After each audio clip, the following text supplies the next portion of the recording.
Hello, welcome back to the Fares and Ticketing series. This video introduces you to IATA's version of geography. So let's start identifying the different IATA Traffic Conference areas, sub-areas, and place names used in passenger fare construction. 70 years ago, the IATA conferences were set up in accordance with the airline's network and resulting fares. Airlines from countries like Egypt and Sudan were invited to attend the Middle East Conference, even if these countries are physically located in Africa.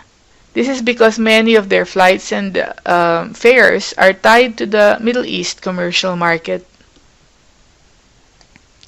According to the bylaws of IATA Traffic Conferences, the meeting structure is based on three IATA areas, namely Traffic Conference Area 1, Area 2, and Area 3.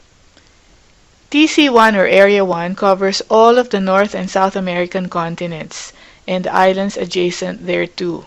It also has Greenland, Bermuda, the West Indies, and the islands of the Caribbean, plus the Hawaiian Islands, which includes Midway and Palmyra. Area 2 or TC2 covers all of Europe, including that part of Russia and the Commonwealth of Independent States west of the Ural Mountains. It also has Iceland, the Azores, all of Africa, and the adjacent islands, plus that part of Asia lying west of and including Iran. Area 3, on the other hand, is made up of Asia and nearby islands, except the portion already included in Area 2. It also has all of the East Indies, Australia, New Zealand, and the nearby islands, and the islands of the Pacific Ocean except those in Area 1. Let us have a closer look at each area, starting off with Traffic Conference Area 1. This is composed of the sub-areas of North America, Central America, the Caribbean, and South America. North America is made up of Canada, the United States of America, and Mexico. The USA, in turn, is composed of the 50 states and the District of Columbia, plus Puerto Rico and the U.S. Virgin Islands. You will find the island of Puerto Rico to the east of the Dominican Republic. Then right beside Mexico is a long, narrow strip of land that forms a bridge between North and South America. This is IATA's version of Central America, which extends from Belize, Guatemala, El Salvador, Honduras, Nicaragua, all the way down to Costa Rica. Then IATA South America includes all the countries listed here, starting from Argentina all the way down to Venezuela. In traditional world geography, Panama is part of Central America, but for IATA fare construction purposes, it is considered part of South America. Then there's the Caribbean sub-area, which is composed of Bermuda, the Bahamas, the numerous Caribbean islands, and the northeastern tip of South America, namely French Guiana, Suriname, and Guyana. You can see that Cuba is also the biggest island in the Caribbean. It should be noted that Guyana, Suriname, and French Guiana are mainly located in South America, but they are also part of the Caribbean at the same time, unless a fare construction rule says that they are only part of one sub-area and not the other. Actually, these three countries are physically located in the South American continent, but they have been included in IATA Caribbean sub-area. Suriname and Guyana are active members of CARICOM, or the Caribbean Community, whereas French Guiana is a territory of France. Let's go back to the overall picture of Area 1 and look at it from another perspective. This area can also be subdivided according to Atlantic sub-areas. There's the North Atlantic, composed of Canada, the US, and Mexico. And then there's the Mid-Atlantic, that's represented by this pink portion covering Central America, the Caribbean, and the northwestern part of South America. The rest is the South Atlantic sub-area, which is comprised of the so-called ABCPU countries, where A is Argentina, B is for Brazil, C is for Chile, P is for Paraguay, and U is for Uruguay. Now, why is it important to know all these details? Having this knowledge will help you better apply the provisions of fare rules, such as the one that you see on this screen. In this rule, it says that the normal flex fare is only applicable between the North Atlantic, Mid-Atlantic, South Atlantic on one hand, and Area 3 on the other hand, via the transatlantic routing. Or they can be applied between South Atlantic and South Asian subcontinent, Southeast Asia, via the South Atlantic routing. Time to move on to the second traffic conference area. Area 2 is composed of IATA Europe, Middle East, and Africa. IATA Europe extends from Iceland all the way to Cyprus. Moreover, for IATA fare construction purposes, Morocco, Algeria, Tunisia are considered part of IATA Europe.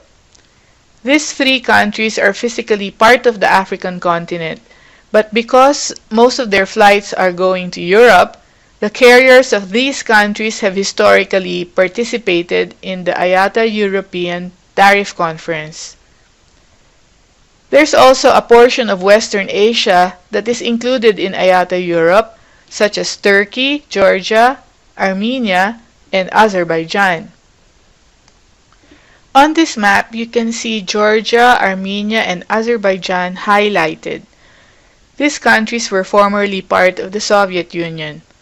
Although they're part of Western Asia, right next to Iran, they're considered part of IATA Europe. In IATA Europe, special mention goes to those countries that make up the European Economic Monetary Union and Scandinavia. Scandinavia is easy to remember because it's comprised of only three countries, namely Denmark, Norway, and Sweden, whereas the EMU countries are those that have adopted the euro as their single currency. Right smack in the middle of the EMU is Switzerland. Switzerland has always been known for its neutrality, and so it has not opted to join the EMU. Instead of the euro, it continues to use its own currency, the Swiss franc. Switzerland is also where the IATA Geneva Conference Center is located.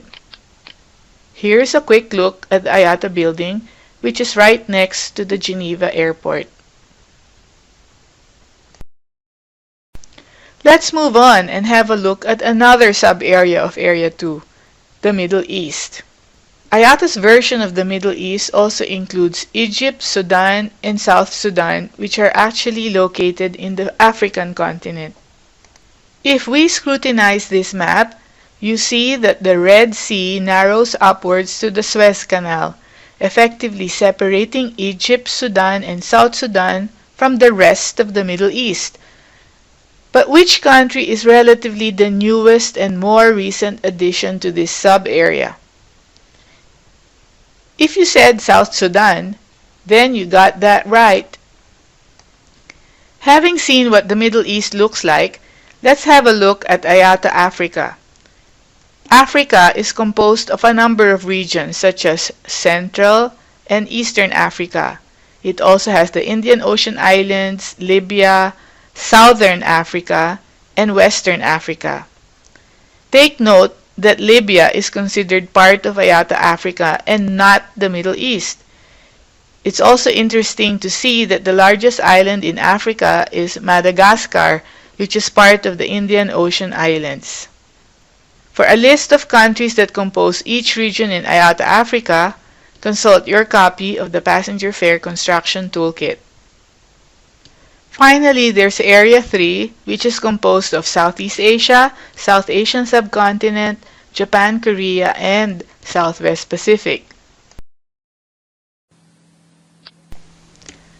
Southeast Asia starts from Russia, west of the Ural Mountains, and hugs the boundaries of Kazakhstan, Turkmenistan, Uzbekistan, Tajikistan, Myanmar, Thailand, Malaysia, Brunei, all the way south to Indonesia. It also includes the islands of Micronesia, the Marshall Islands, and then goes up to the Philippines, Hong Kong, Macau, Chinese Taipei, also known as Taiwan, and back to the Siberian part of Russia. Countries in Indochina such as Vietnam, Laos, and Cambodia are part of Southeast Asia. We should not forget Mongolia as well. But due to its large size, Russia is the only country that has two country codes to indicate which part lies in Asia and which part lies in Europe. The code XU represents Russia in Area 3, while RU is the country code for Russia in Area 2, Europe. East Timor is a relatively new addition to the Southeast Asian sub-area. It is now known as Timor-Leste. It has struggled for independence from Portugal in 1972 and then gained its independence finally from Indonesia in 2002. The capital is Dili. It is also interesting to note that there are several countries in Southeast Asia that end with Stan. These are Kazakhstan, Kyrgyzstan, Turkmenistan, Uzbekistan, and Tajikistan, all formerly part of the Soviet Union and now part of the Commonwealth of Independent States or CIS countries. Let us leave Southeast Asia behind and move on to the next TC3 sub-area, which is the South Asian subcontinent. An easy way to remember the countries is to think of PANMIBs, where P is for Pakistan, A for Afghanistan, N for Nepal, M for Maldives, I for India, B for both Bangladesh and Bhutan, and letter S is for Sri Lanka. Last but not least, there is the Japan-Korea sub-area, or JAPCOR. This includes both North and South Korea. In IATA resolutions and carrier fare filings, North Korea is filed as Democratic People's Republic of Korea, while South Korea is known as Republic of Korea. They have two different currencies and so should not be mixed up. Finally, we come to the Southwest Pacific sub-area, where the three largest countries are Australia, New Zealand, and Papua New Guinea. The rest are small islands in the Pacific Ocean like Vanuatu, Fiji, and French Polynesia. To recap, here are the traffic conferences and their sub-areas once again.